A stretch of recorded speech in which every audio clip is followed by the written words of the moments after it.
It's the KQ Morning Show, 92 KQRS. March 11th. I feel fine. I mean, I guess. I kind of feel... You feel fine, Ryder? I feel all right. You feel all right? Yeah. Is it the end of the world?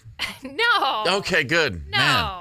Whew, baby. They've been saying that for a real long time, and it hasn't happened yet. That's very true. I mean, at least REM, at least since 1987. Yeah. That's when that song came out. So, and before that even, what the old soothsayers used to love to say, it's coming. The end is nigh.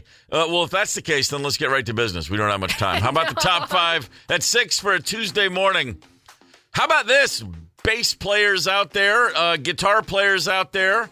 Tremolos, whatever you play. If you like an instrument with 12 strings or 6 strings or 5 or 4 or 7 or anything, you need to know this. The Beast is going up for auction. What is the Beast? That's the guitar with 6 necks that was appeared in the movie Spinal Tap. The film Spinal Tap, the fictional rock band, Harry Shearer, Christopher Guest. Rob Reiner directed it. I'm spacing on the other guy's name. Michael McKean. Yeah. The six neck guitar, which way cooler than Rick Nielsen's five neck guitar from Cheap Trick. Yeah. The 6 neck guitar is being auctioned off. They imagine it'll go from somewhere between $2,500 to $3,500. Really? Which is a bargain. I mean, it's not something anybody can ever play. It is a 12-string. Here's this: 6 necks. One's a 12-string guitar. One's a 6-string guitar with a tremolo. One's a 5-string bass. One's a 4-string bass. One is a 7-string guitar, and one is a 6-string hardtail guitar. It's insane. The case alone probably weighs 80 pounds, much less the instrument itself. Spinal Tap, the sequel coming out soon. Paul McCartney, Elton John, Lars Ulrich, and plenty of other people will be in that one. I'm stoked to see it. I am stoked to see it as well. I would watch 3 hours of just the outtakes, the stuff that didn't make it. Number 4 on your top 5 at 6. If you were bopping around channels last night, CBS or Paramount Plus, Ringo Starr special, Ringo and Friends at the Ryman aired, and I caught some of it, and I enjoyed it. I used to watch Thomas the Tank Engine because he narrated it. Oh. It's like, I'm a bit of a Ringo guy. Okay. But the show was pretty good. The Ryman, a very, very special venue, even if you are, in fact, a Beatle. The Ryman for me is just the blessing that I can play here. I feel an extra little beat in my heart every time I play here. I don't know anybody that's ever played the Ryman that wouldn't say the same thing. It's they call it the mother church of country music. Okay. It is originally an old church. It's from the 80s or 90s, and it became the home of the Grand Ole Opry many years ago. About how many people does it seat? About 2,000. Okay. And it's church pews. There's no seats. It's pews. You sit in a pew? Oh yeah. Oh, no, it's worth going to Nashville just to see a show. If an artist that you care for is playing the Ryman, make it happen. Is it worth going to see even if you don't care about the artist at all? Yes, actually it is. Really? And the tour is amazing. It's sacred ground. The musical history there, and it is I've been to a lot of venues where people say there's a real special feeling here, and you walk in and you're like, okay, whatever. The Ryman's not one of those. The Ryman's where you walk in and go, wow, there's a really special feeling here. It's kind of strange. So I was watching some of the show last night. I was actually at the show when they taped it in January. I was there, and it's always better when you're in the room. Right. Obviously, you just the vibe and the buzz and all that. Was there a highlight? Like one moment you're like, find this on YouTube? Definitely worth watching? Yeah, and it had nothing to do with Ringo. Oh, really? I mean, there's a duo called the War and Treaty, and they performed a song that's the most beautiful thing I've heard in 10 years. I mean, I just brought me to tears. Incredible performance. But the whole thing was a lot of fun. And Jack White played, just ripping up there, and cool. Billy Strings, who's an insane guitarist, and it's a cool show, and it's up on Paramount. You can go find that. Number 3 on your top 5 at 6. Speaking of cool shows, the Netflix Menendez Brothers series from last year, not the documentary, but the series was amazing. And I was gonna watch it like a hate watch, and after like 3 episodes, I was like, this is incredible. The performances are amazing. And I left that series, and then I watched the documentary, and I left the documentary, as I always have, which is, okay, these guys brutally just destroyed their parents and should probably be in jail for the rest of their lives. And what a horrible life they probably led leading up to that. Yeah, no winners here. But no winners whatsoever. The Los Angeles district attorney last fall said, hey, I think we're going to let these guys out. They've served long enough. Reduced sentencing protocols have changed, and with their ages at the time and blah, blah, blah, and we think they've served enough time. And now the new DA, who was elected in November, came in and was like, no, we're not doing that. Yeah. They still haven't owned up to this. The Menendez brothers, victims of whatever, certainly perpetrators of a double homicide. That's the part that we don't have any question about. And man, could they have not played it worse? They've just been changing stories and just being really, really messed up ever since, and lying and then not lying. And then when someone lies enough times, you finally realize, like, we have no idea what was true and what wasn't. It's just a wormhole. There is no way to know what the hell is going on. No, there's absolutely not. Number 2 on your top 5 at 6. Here's something that you have no idea what's going on. If you've ever been close to a tornado, all you know is, oh my God, why do my ears feel that way? What's all this pressure? Yeah. And then where's that freight train coming from? And then holy crap, get to the basement. And I imagine an awful lot of people in this area, tornadoes are not that uncommon here. No, they are not. I think most people have had a close encounter with a tornado. Yeah, I've been in 2 actually in my life. Saw one tornado, and it was like it was a little guy. Compared to like those ones you see in Oklahoma. It's like it wasn't like an F5 in Missouri, but it still scared the living snot out of me. And I didn't sleep for 2 nights, and it was just incredible. How old were you when this happened? 7th grade, I want to say. So 2 years in a row. No, it was 8th grade. It was 6th grade and 8th grade. That's right. There was 2. I was really close to the first one, but didn't see it. Did see the second one. Absolutely terrifying. Yesterday, one landed right near Orlando, Florida. And during a live weather report, the weatherman in the TV studio recognized, it's coming right at us. Yeah. And live on the air, it sounded like this. This is a look at the live camera of a tornado, which could be passing by our station right now. Take shelter. Everybody in the Fox 35 building, get to your safe space. We're catching debris right now on the roof.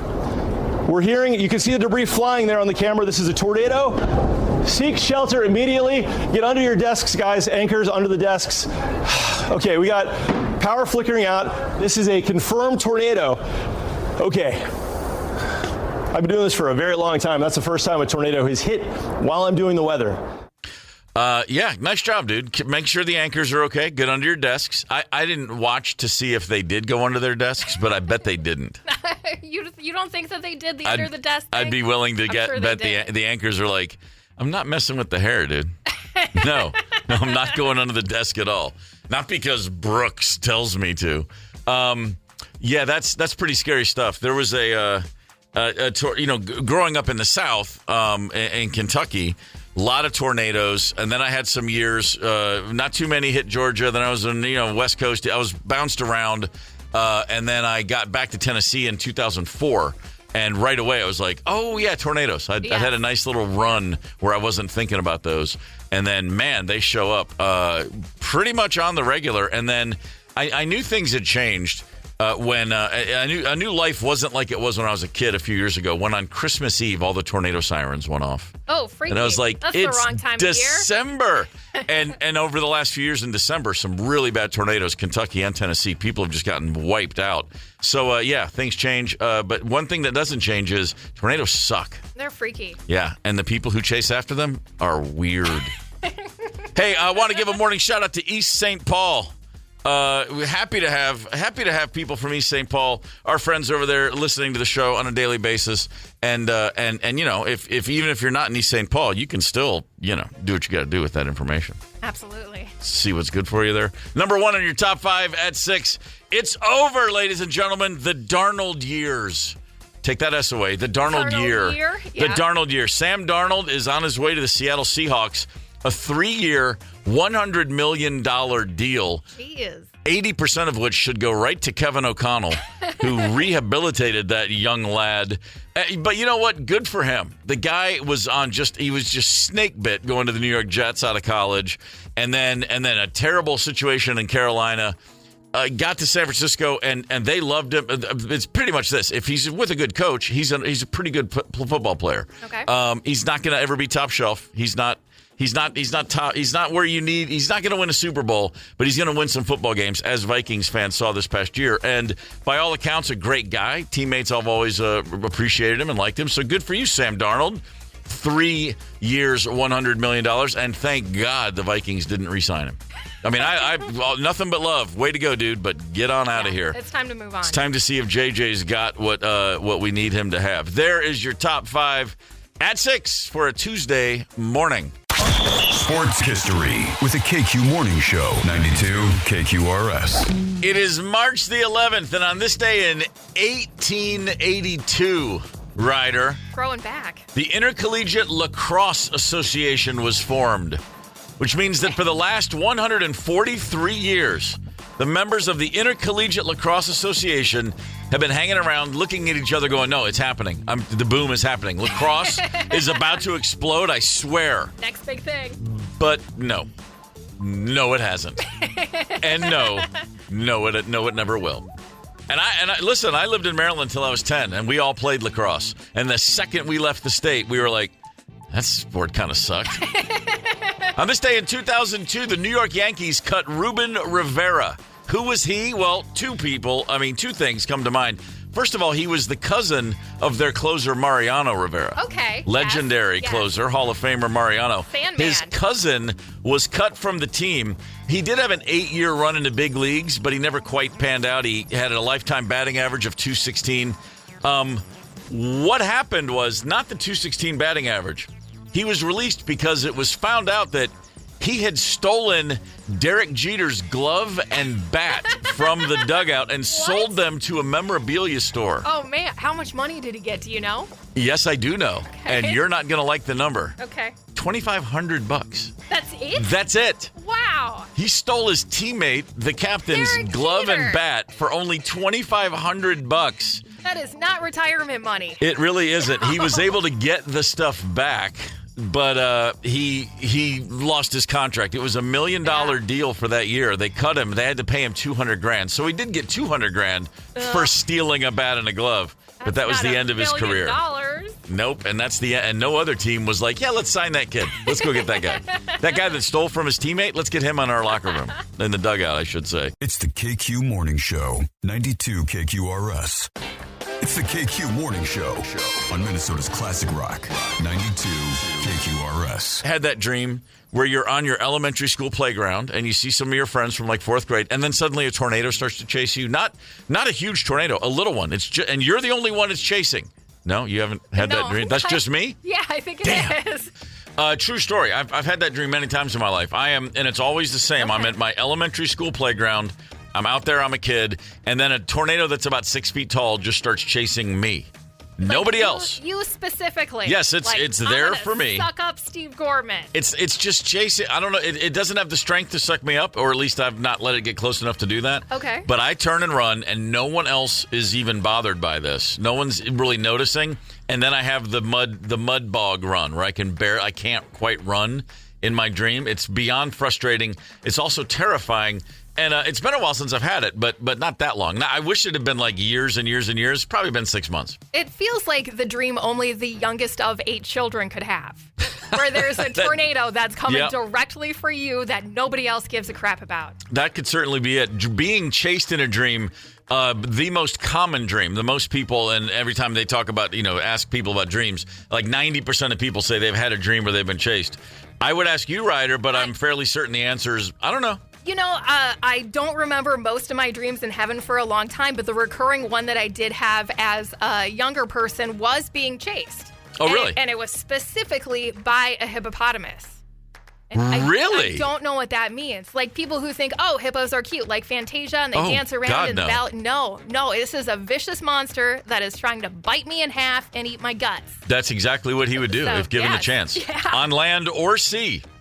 I am tasty. They're very fast swimmers. Grass-fed, yeah. Have you ever seen the video of the guy in the boat and the hippo's chasing him? It's like it pops up on like Instagram reels like every couple weeks, and every time I watch it and just think, man, that he thing acts like this is an everyday occurrence, and it's some kind of joke, and him and his buddy on the boat are just laughing. A lot of dreams, I think, teeth falling out. a dream where you're in school taking a test. There's so many dreams that a lot of us have had. I think they're all generally your brain processing just anxiety, and it just comes out in that form. You go to sleep, your subconscious brain turns into Steven Spielberg, and you're making these movies about, you're just trying to process your central nervous system's dealing with all these emotions that you don't have time in a day to actually process. And so that's how I interpret all this stuff.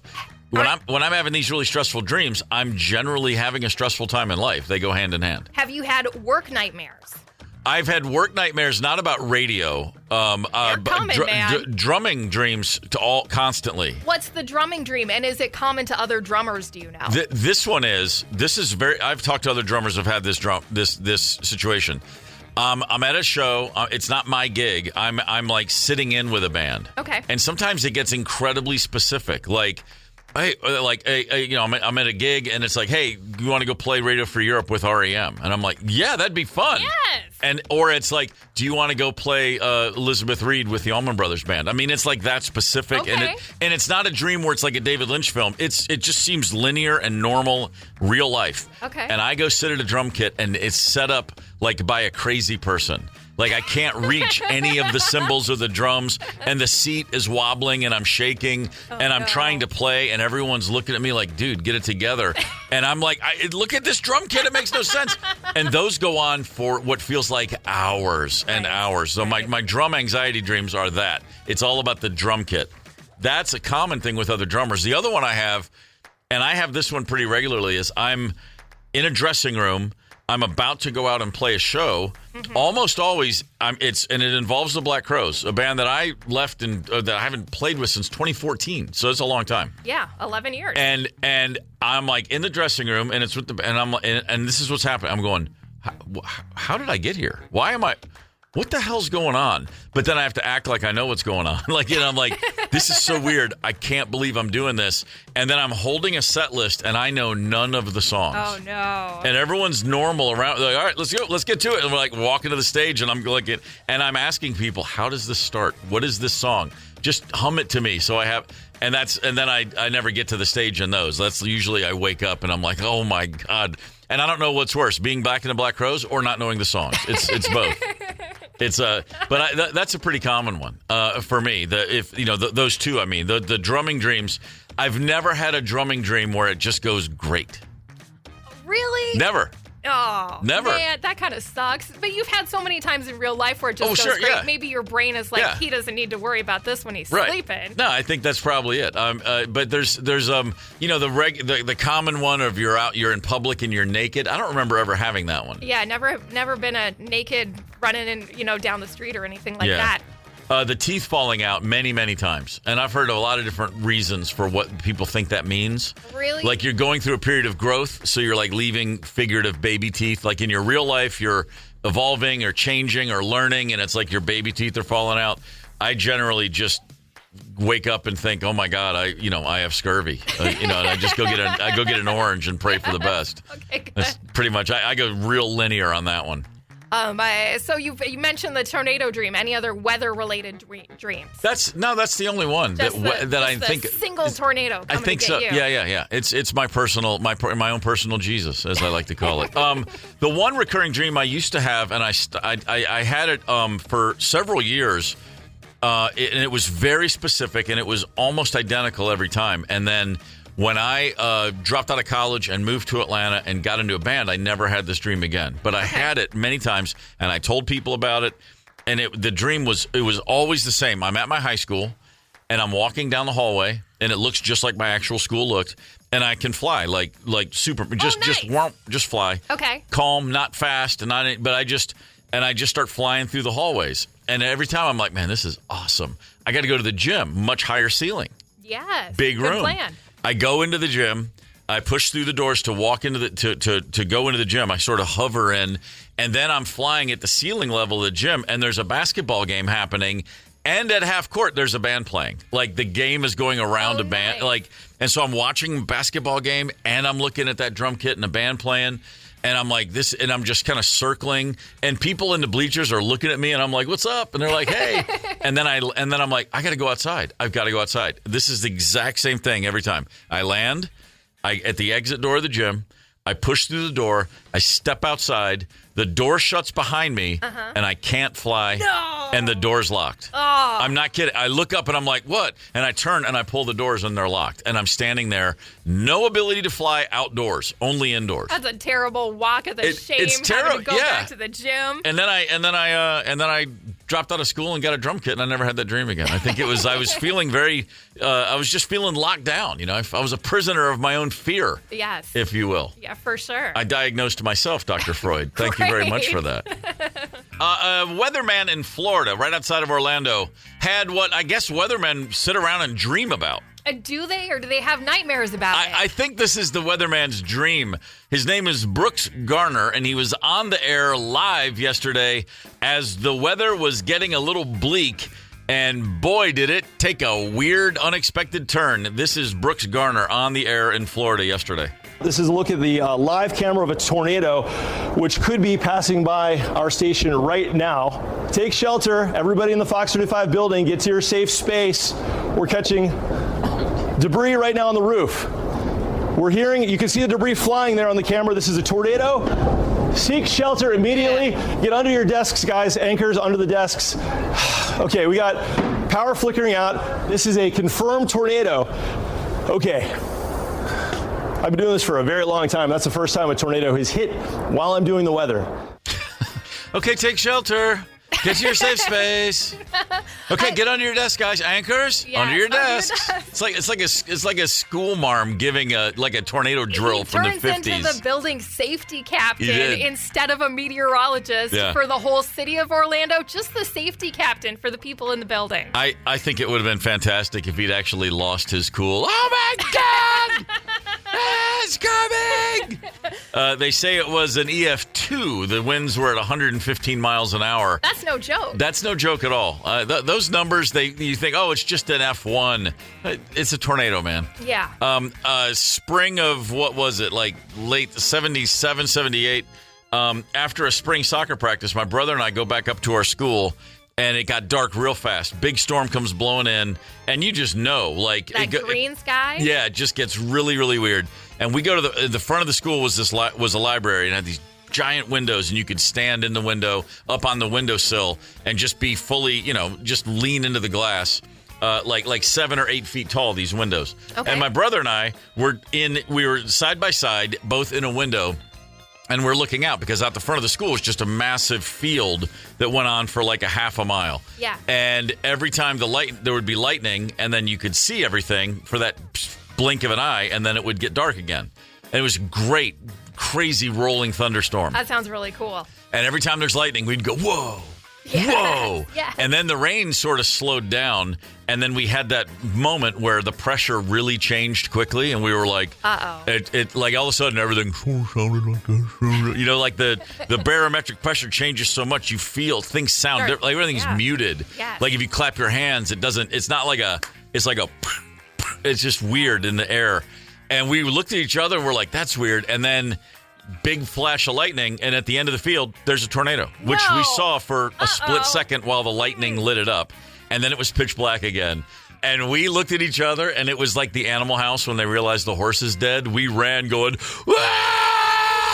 down the hall. We ran down the hallway to the janitor's closet where we, in the middle of the building, because we had heard a couple people say, hey, go to the janitor's closet, but we were too dumb and we wanted to keep looking at the lightning strikes. And for that brief blast of light, we saw a tornado. And That's crazy. Yeah, it was real crazy. And then it was clearly not coming towards us because we didn't hear of it or see anything else from it. But that was a freaky one, man. That'll stay with you. Was that like pre-tornado sirens or oh, any heck kind yeah. of Yeah, warning this is system late or anything 70s. like that? Yeah, the warning system was you licked your finger and held it up in the air and went, oh, some wind coming in from the west here. On the KQRS Facebook page, Nancy wrote, we were at a graduation party in Minneapolis, June of 81. I've heard about this tornado in 81. This is a very famous tornado. Yeah. Yes. Up on the roof, and we watched debris fly from the Lake Harriet-Roseville tornado. Not the safest place to be during the storm, but the view is incredible. Wait, so from Lake Harriet to Roseville, that's a good little stretch right there. It is, yeah, and pretty famously touched down on Lake Street. Oh, really? Yes. Man, okay. Yeah. So generally referred to as the Lake Street tornado. Yeah, Before my time, so I don't know a ton about it. But yeah, that was a really crazy one. That I think there was one maybe 5 years later that was caught on TV. Up in Fridley. I think it was Channel 11 caught it. I remember running to the basement for that one. Yeah, man, those are there was one, a very famous one. Nationally famous in 2011, hit Tuscaloosa, Alabama. A member of the Crimson Tide football team was killed. And, oh, no. Yeah, several people were, but a football player. So in Tuscaloosa, that was a big. But that was also captured live. There was a Birmingham, Alabama is like 60 miles northeast of Tuscaloosa. And this tornado left Tuscaloosa heading towards west side of Birmingham. And so they had cameras all turned on building tops. And this was like an F4 or 5, a monster. And it roared right through the west side of Birmingham live. Rosemary and I were watching like CNN or somebody cut to a local channel. And we just watched it because she's from Birmingham. Yeah. She has family there. Oh, no. And we're watching it. And she's like, oh, my God, that's where Tommy lives. Like right, they're naming the little towns on the west side of town. Her brother Tommy rode that tornado out in a bathtub on top of his wife and son, and when they got out of the bathroom, they were the only house on their street still standing. Oh, my goodness. Crazy. And that tornado went all the way. It went through Alabama, went through Georgia. I think it didn't stop till like South Carolina. It was one of those, just horrible, man. After the fact, are they like really into tornadoes and want to watch them, or do they have this perpetual fear? I think they have it's more the perpetual fear. More the perpetual fear? And I will say this real quick while we're talking about horrific moments in life. Having been in a major earthquake, I'll take a tornado any day. Okay. Because you at least get 20 seconds warning. Earthquake, it just happens. Man, yeah, I lived in California for 5 years, and that was the one thing that I kind of wanted to just feel the earth rattle. I said that. I made a point. I said, man, I just want to get a little one. And one of the guys in my band who was from California said, no, you don't. Trust me, you don't. And he goes, no, you like things to make sense. You have too much of a logical approach to things. A tornado's going to mess you up if you ever feel one. And I was like, nah, I'll be fine. And about 4 days later, that bad boy, January 94, it was like a 7-point whatever, Northridge. That's too big. Way too big. Oh. And he was right. It did not sit well with me. That threw me off for a while. And all I kept thinking was, why was I ever afraid of tornado? At least you know it's coming. Earthquake, it's like someone just flips a switch. In the whole world, you're like in a snow globe all of a sudden. That's crazy. Not cool at all. Clay just posted on a Facebook page, lost my house to one in May last year with a photo. Clay, I'm sorry, man. No. Sincere. I feel terrible about that, dude. That is awful. Tornadoes, here it is, mid-March, man. We're coming right to the traditional season, if you will. I think April is Severe Weather Awareness Month or some kind of promo like that where you're supposed to remember everything that you need to do in a tornado. Lots of fun with Mother Nature. Let's keep them coming. 651-989-ROCK is the KQ Talking text line. Becky is a boss. Here's a text for you. Big tornado, Fridley, 1965. In a trailer. Best place to be in a tornado. Okay. All the walls and roof came off. Living room wall next to us still standing. 16-year-old babysitter saved me and my siblings by laying on top of us. That's a hell of a babysitter. Still our hero.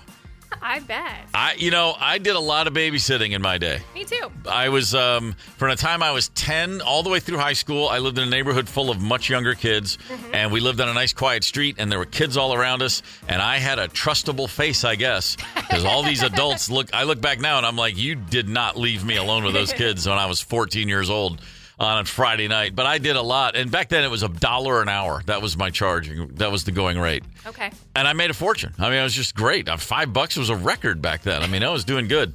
But I have to admit, if tornado was coming, I'm trying to think, would I have laid across the bodies of children I was babysitting to try to protect? I don't know. I'm also imagining that, and I'm going through every house I babysat in. They all had basements. I would have at least gotten us to the basement. I was going to ask, did they have basements? Would have at least gotten us to our house. The Gorman house had a basement that was originally built in the 50s as a bomb shelter. Did you have to go outside to get into it? No, it was right from the house. But it was, thick cement with lead in between the cement. It was like literally at a time when you were like, well, this will save us the thermonuclear devastation of the rest of the world if we're in our lead-lined, concrete-walled bomb shelter. Wow. The best part of it for us was that it was soundproof. We could listen to music down there so damn loud. My parents never cared. Okay, this is the text I want to get to. So I'll just read this out loud. A tornado hit the Harmar Mall in 1981. I think that's the same one we were discussing, the Lake Harriet Roseville tornado. Yes. On its way up, though, so it hits the mall. There was a music store there called Sound of Music. They had a Best Buy sale to liquidate all their inventory due to damage. It was so popular that not only did the guy stay in business, but you guessed it, that was the creation of Best Buy itself. I can't believe I hadn't heard that one before today. I've never heard that. And now I'm going to, I guess that's true. I mean, this is just mind-boggling to me. Talk about lemons into lemonade. I mean, how the freak do you even come up with that? I'm looking at it right here. I mean, that's where it came from. It was Sound of Music. That's where it came. Wow. That's fantastic. See? Not everything in a tornado is bad. Somebody made $1 billion off of it. Good for that dude.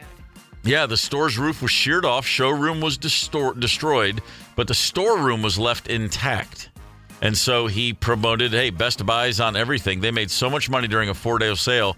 4-day sale, more than they would normally make in a month. One thing led to another, and there you go. Man, from a tornado at Lake Harriet to the Geek Squad coming to my house to install things because I can't do it myself. Who would have thought? On the Facebook page, Brenda said, yes, my husband and I were camping with my mom and stepdad. The boys went into town for something, and while they were there, a tornado came through the campground. Oh that's my the worst God. place to be. My mom and I, along with the dog, had to hide in the outhouse for shelter. Luckily, all turned out okay. The fact that you got into an outhouse during a tornado and did not walk out festooned in crap. That. First tornado I was in, 6th grade, I'm at my friend's house, and we're shooting baskets, playing 21 in the driveway, like you do. Yeah. After school, spring day. And then we noticed all of a sudden, like you said earlier, like that green sky, just weird tints in the sky. And the pressure got really weird. Like everything got really muffled sounding. And like the ball bouncing on the driveway is like boing, boing, boom, boom, boom. You feel like your ears are clogged. And then we noticed birds were just flying in every direction. Like birds were in the air going helter-skelter. They were all freaking out. And we were standing there, and this is all in like 10 seconds. All of this just kind of washes over us. And my buddy Brooke and I, and we look at each other, and we're like, what is happening? And then we hear this, and we look, and his dad is at the back door of the house, 30 feet away, screaming as loud as he can, and we could barely hear him. And he was going, get inside. He was yelling at us. Yeah. And I just dropped that ball, and we tore ass in and right down to their basement. And it didn't go over the house, but it was in the neighborhood, that tornado. And he got us in there less than a minute before it hit. It just sounds like something out of a movie. Yeah, it was. And the way I see it now, it's totally like Spielberg directed it, like it's a 1982, the way those movies looked. Or I guess this would have been a little earlier. The like 8mm stuff. Yeah, exactly. But we were in the basement, and we heard that whole thing about it sounded like a freight train, but one kind of far away. But it was close enough to freak us out. Oh, definitely. Nothing cool about it. No? No. Not even all these years later? No. Now it's cool as hell. I'm talking about it on the radio, but I'm saying at that moment, there wasn't like I didn't have that whole like, you won't take me. I couldn't even come up with something to say to try to be a funny smartass. I was just like, I really don't want to get sucked up into a tornado. Because when I don't think about things flying through the air and impaling me, which is far more likely. Yes. I think about actually just going flying. Getting sucked into the tornado. And that doesn't strike you as being kind of cool? Like getting to fly through the air like Superman or something? Well, there are worse ways to die, I guess. At least you get a thrill. One of the last things you have is that moment of, holy crap. Yeah. Yeah, I'm flying, man. Mm-hmm. Is that the water tower? And then it's over. Then you're done, Boy, we've got a lot of tornado comments on the Facebook page. This one from Josh. My whole life. I was raised in southern Minnesota, lived in Kansas, was stationed in the military in Oklahoma, and then back to Minnesota. Josh, man, that's a tornado life, right? A life in the wind. Right there. Jeff Ross, the Roastmaster General, a very, very, very funny man, is doing a 4-night stand at the Parkway Theater starting tomorrow night.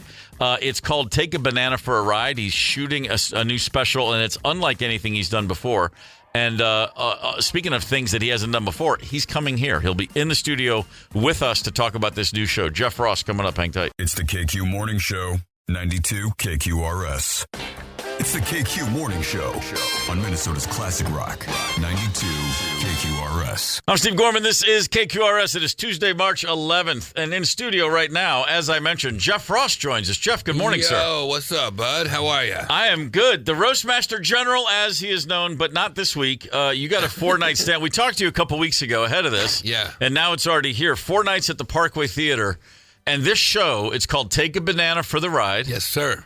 And you told me before... That's an old family line. Was it your uncle that used to say that? Pop Jack, my grandfather. Your grandfather. When I was an open mic comedian, he would give me a few dollars for bus fare and a banana. Take a banana for the ride. Yeah. Yep. You need those bananas. It's good advice. It is good advice. In a pinch, you could have some potassium if you get stuck in traffic. Hey, man, don't overlook vitamin K. You know what I mean? Use it as a dildo if you really get stuck. If the weather's cold enough. But this show, this is different. Take a banana for the ride is not you. The Roastmaster General, that's what you're best known for. Yep. With good reason. You are without peer in that realm, my friend. Thank you, my man. But this, Take a Banana for the Ride, very different type of show. Not just in content, but there's more than just you talking up there. I've been working on this show since I'm a young man in the 90s and wanted to tell it. And I lost my parents and my grandfather as a young man, and I didn't really process it completely. And I always made jokes about it to get through life. Sure. It took me decades to really understand what I was going through, and I lost a few more friends during the pandemic. Saget, Gilbert Gottfried, Norm Macdonald, and I went back and looked at my old notes, my old thoughts on that subject of loss, and I decided to start it all over again. And here I am.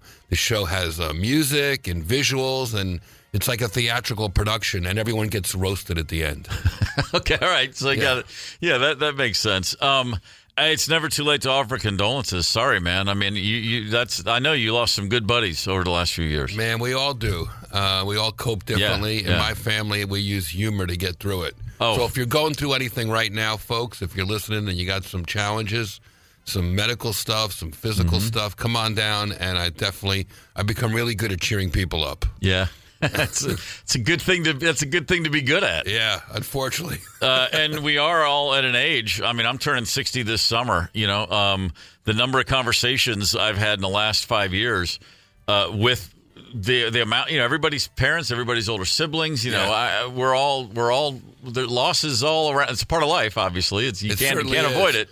Can't get away from it. The alternative is death. That's exactly right. If you're going to keep going, you gotta embrace that. It's funny. You said you deal with painful things and traumatic things with laughter.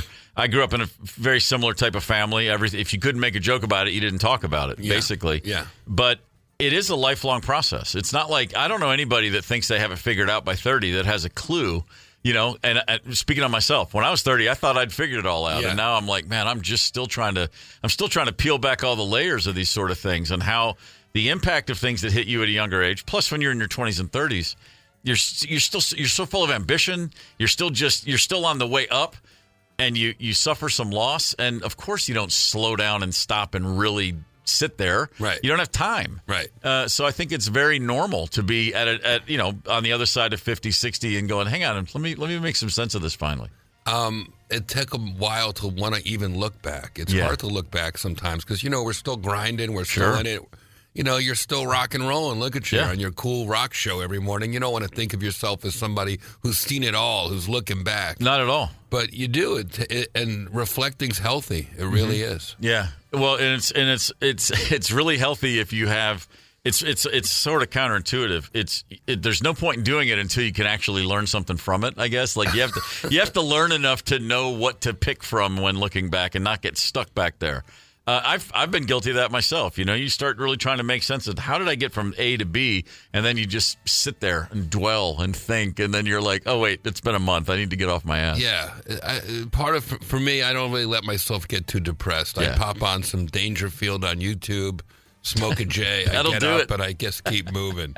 Yeah, that's the big part of it is just sometimes you put a fake smile on and hope it becomes a real smile. Sure. Hey, your body doesn't know the difference. They say, I'll have people laughing so hard this week that those fake smiles will become real smiles. It's 4 nights starting tomorrow night at the Parkway Theater.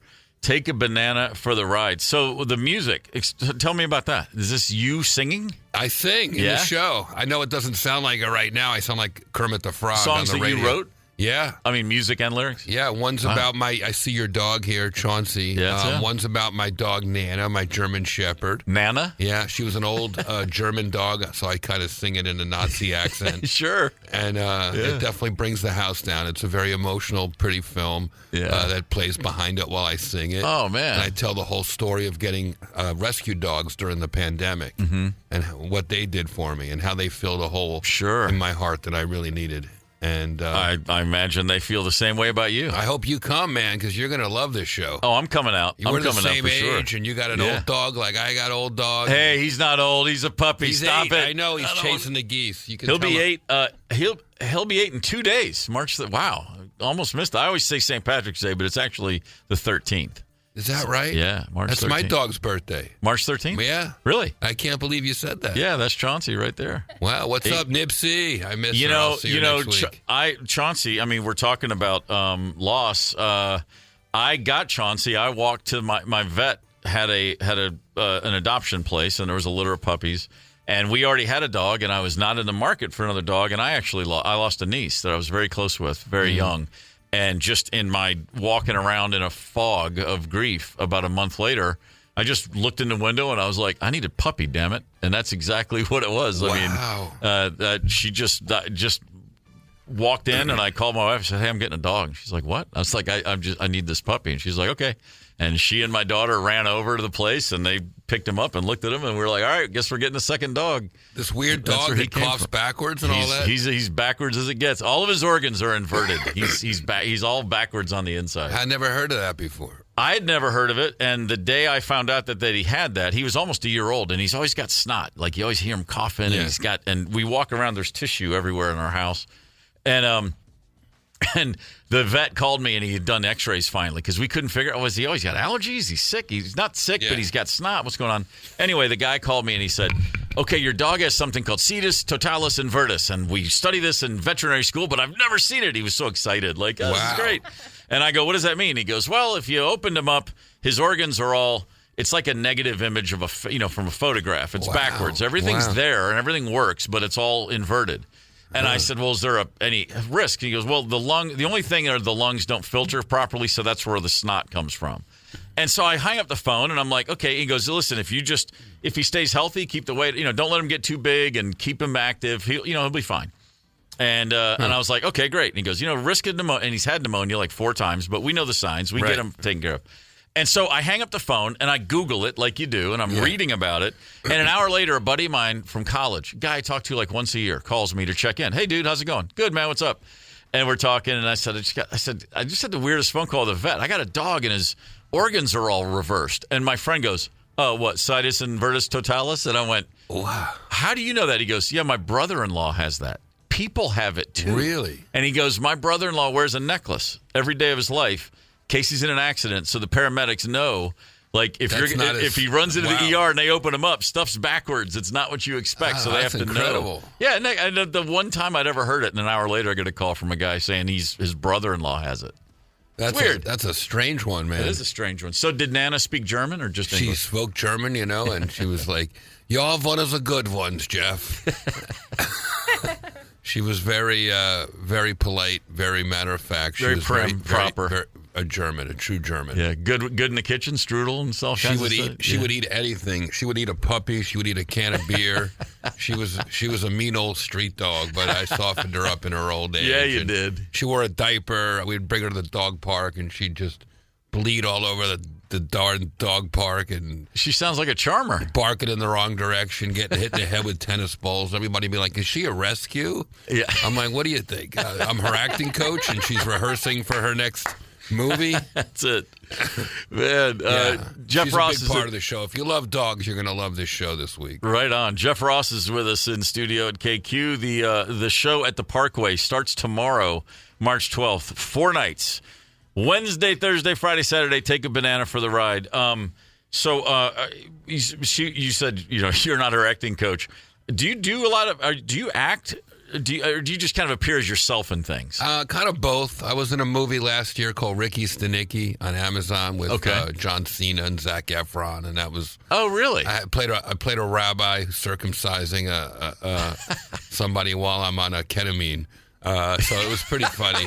Shout out to Peter Farrelly for having me in that movie. That was a lot of fun. Oh, that's awesome. It's on Amazon. But for the most part, I like doing my own thing. I like being the writer. I like controlling it, being up on stage. Right. And there's nothing like getting laughs from people sitting 10 feet away. And that started early for you. Yeah, 23 years old. Man. My buddy Mark was like, I think you should try comedy. Yeah. And that was it, man. I found my Yankee Stadium. I loved it. Getting laughs right away. And how long till you felt, if you look back now, at the time you probably thought you were on your way, but if you look back now, how long from that first time to when you were like, okay, I've crystallized this. I get where I'm going. I get my strengths. How long did that take? Right away, I saw that I was better than the other terrible open micers, so that helped. Yeah. I also kind of understood that nothing was going to be as much fun, so I might be willing to do this even if I wasn't great. Okay. And then by, I would say, 2 years in, I realized every joke I write is going to get on TV or cable or the radio. Like I was working. Yeah. And I was like, I just got to keep pumping it out, keep grinding, and I'll bang out some kind of living in the comedy world. Wow. A lot of guys by my age, they've either peeled off into other types of related businesses or they're doing writing behind the scenes stuff. But there's something about being on stage that really I love it. I can't stop. You just said you were better than all the other crappy comics. I mean, same thing with young musicians. You put a band together, you go out, and you're just thinking we're crazy, and then you look around, and you're like, well, those guys kind of suck, Yeah, right. I mean, I always talk about, because I have a lot of friends who are comedians, and there's a lot of common DNA, comedians and dudes. I won't say musicians, dudes in bands. It's like, because and I know every band has at least one guy that thought maybe I'll try comedy. I'm funny and I'm a writer, and I never thought about stand up, but in my mind I used to think I could write. I always wrote, and I thought I could do it. I was college age thinking about which way you're going to go. Am I really going to do this? But all this to say, when you're at an open mic night and you're listening to somebody play a song they just wrote and it's terrible, I mean, that's bad.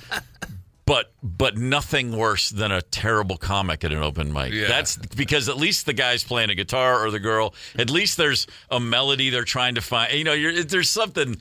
Boy, when a comic, they're just up there with a mic, and there's only one currency, and it's laughter.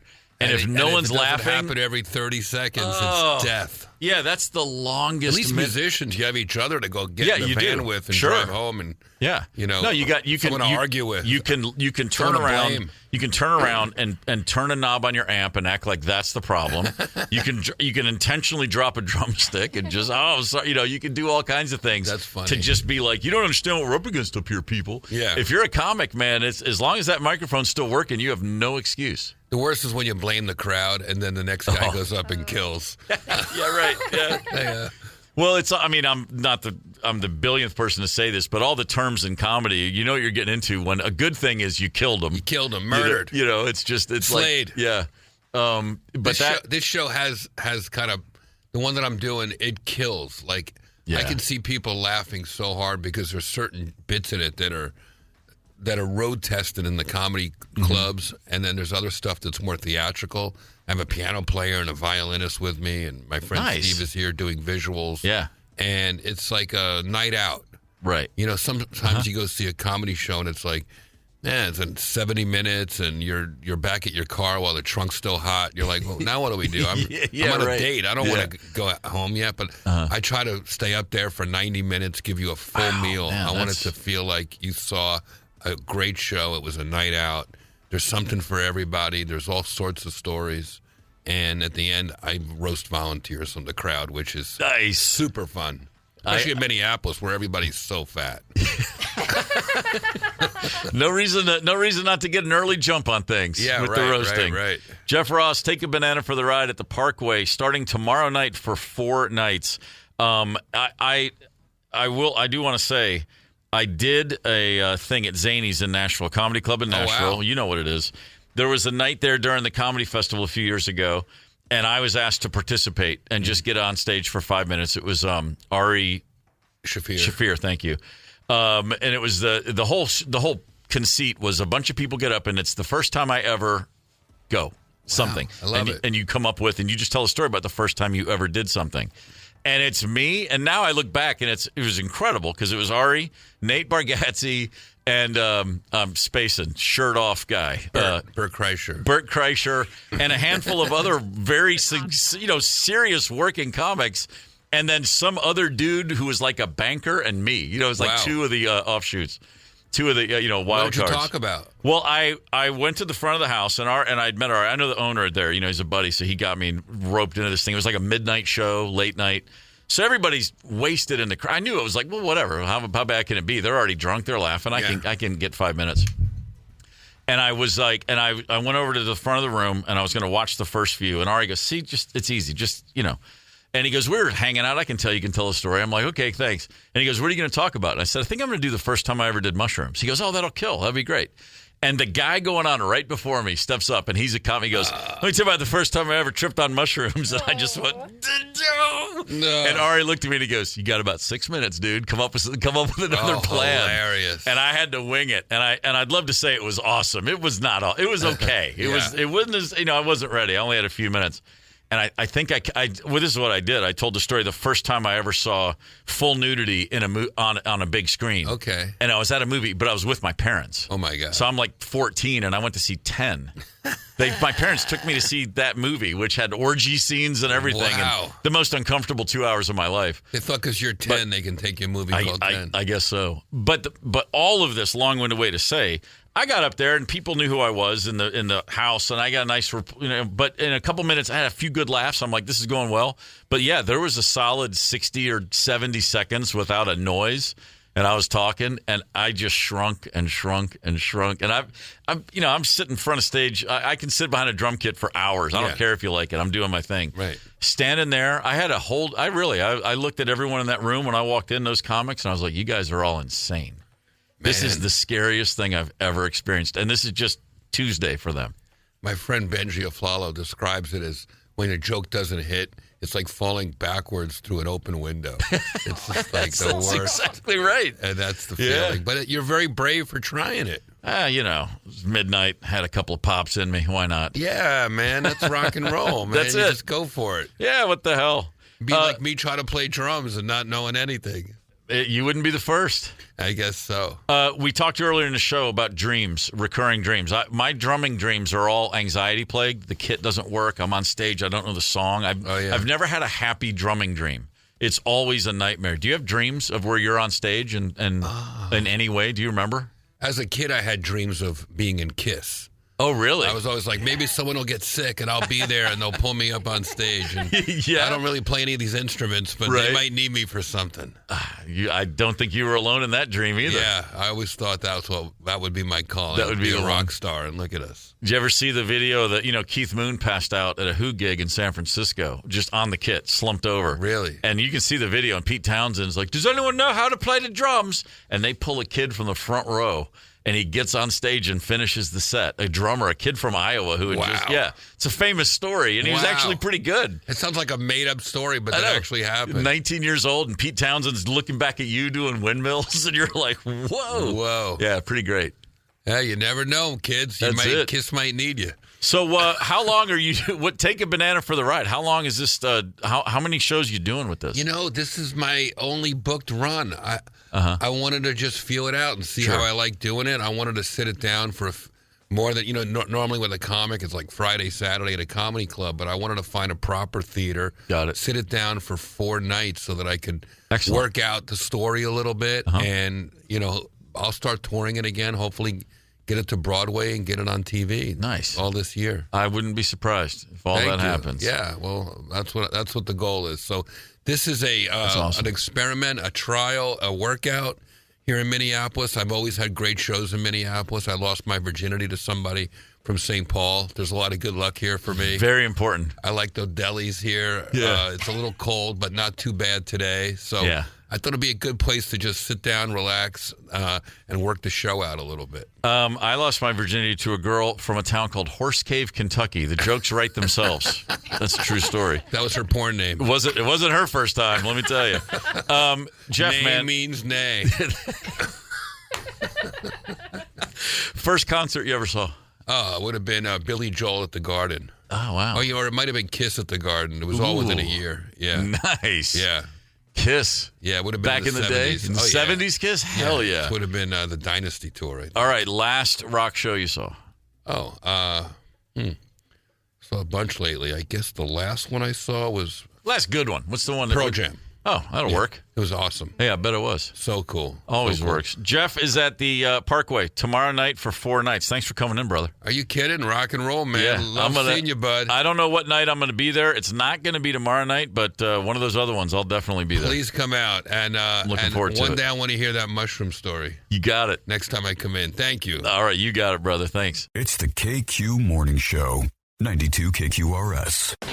It's the KQ Morning Show on Minnesota's Classic Rock, 92 KQRS. I'm Steve Gorman. It is Tuesday. It is March 11th, and this is a perfectly appropriate time to share with you our top 5 at 9:16. Hey, what are you going to do? We get around to it when we get around to it when we get around to it. Here's 5 stories we think you probably ought to know. Number 5 on your top 5 at 9. The 6-neck Spinal Tap guitar, as seen in the film.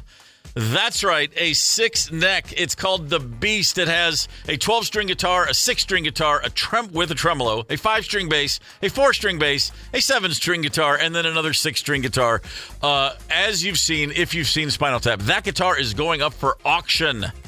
They estimate the price to be between $2,500 and $3,500, which is about a zero missing from what I would have expected. $25,000 to $35,000, I think, would make more sense. Definitely budget friendly, especially if you had to buy all those instruments separate. Come on, man. Exactly. Yes. Not that anybody could actually imagine playing this thing, or for that matter, even carrying it for 5 minutes without your back hurting. But hey, man, it was in Spinal Tap. Yeah. Do we know when the Spinal Tap sequel's coming out? Soon, I guess. I'm looking forward to it. Soonish. So Steven was actually out in LA, and because he's a fancy pants person, got to see a screener of it. And, oh, really? And that might not be the final cut, but he said thumbs up, would recommend. Wow. So I think they were shooting for like spring, summer.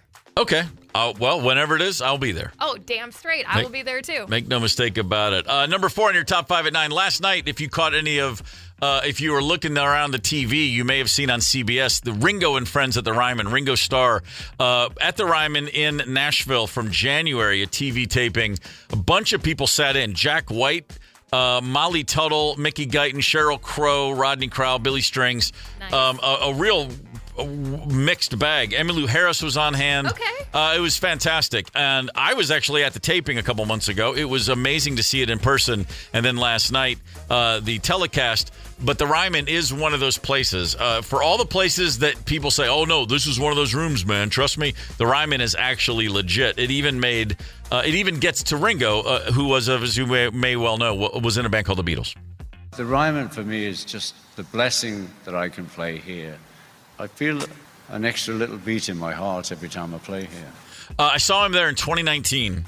In August, I took my son. We went down. Okay. And I know Ringo. And so before the show, we went backstage and said hi. And my kids just, the whole time, just like, oh, hey, how you doing? Good to see you. And he just couldn't really come up with anything to say. He was just so freaked out. And we took a picture. So I got a picture of Connell with Ringo, and he's all smiles, and it was awesome, right? And 2 days later, I took Connell to college. We drove up to Indiana, dropped him off at his dorm. It was a big day, huge momentous thing. And he was really stressing. He was like not the king of the world anymore. He's kind of like, oh my God, I'm going to college. I don't know anybody, and I'm moving into a room with a stranger. And we got into his dorm, and his roommate had already moved in. And on the wall, just Beatles posters. No. Oh, yeah. Nailed it. And I looked at Connell, and I go, Hey, do you want me to show him that picture? And Connell is like, don't you dare tell him, because What? Oh yeah, How does he not lead with that? He wants to Brubaker it. Okay. I'm the warden, but don't want to say it right away. Come in later. No, he was just like, Dad. He would just be embarrassed, and he was really stressed. And I was like, at first I thought it was funny, and by the third time I said it, he looked at me and I was like, oh, my son's having an anxiety attack right now. This probably isn't funny anymore for him. Oh. I thought it was hilarious. Number 3 on your top 5 at 9. Remember the Menendez brothers, Lyle and Eric? Those poor little kids in Beverly Hills who blew their parents' heads off with shotguns in 1989? Bagley. One of the craziest stories ever. Los Angeles District Attorney George Gascon in last year said, hey, I think we're going to let those guys loose. They've been rehabilitating for 35 years. We are supporting sentence reduction, blah, blah, blah, blah, blah. They are very remorseful. Well, that district attorney no longer is the district attorney. He was voted out in November. The new guy yesterday finally said, no, stop. They're staying in jail. We're not letting them out. You can tell me they were damaged kids and their parents were terrible, and that may be true, but what we know for sure is true is they killed their parents with shotguns. Yes. A riveting story, though, and boy, if you haven't seen that Netflix show about the Menendez brothers, the fictionalized 7 or 8 episode, it's incredible. Yeah, it's crazy. And growing as young as I was when that happened, I really did not know this whole story until it all started to shake out just over the past couple of years. It's insane. One of the craziest things. So they are like multimillionaire rich kids in Beverly Hills. Right. They kill their parents. They say that they had nothing to do with it. And for a few months, they're out on the loose. They're not being arrested. And they're spending and they're buying and they're living it up. They went to New York City and bought tickets to see a Knicks game on the Garden, sat courtside at the Garden. Okay. 2 months after they killed their parents. They're just living it up. Yeah. And Mark Jackson, I believe it's Mark Jackson, former point guard for the Knicks, his basketball card the next season came out, and it's a picture of him dribbling, and you can see the Menendez brothers behind him on his card. Dude. How about that? Wonder what that's worth right now. That's. I mean, a lot of people, there are Knicks fans who'd be like, I'll take life in prison to be on his basketball card. Number 2 on your top 5 at 9.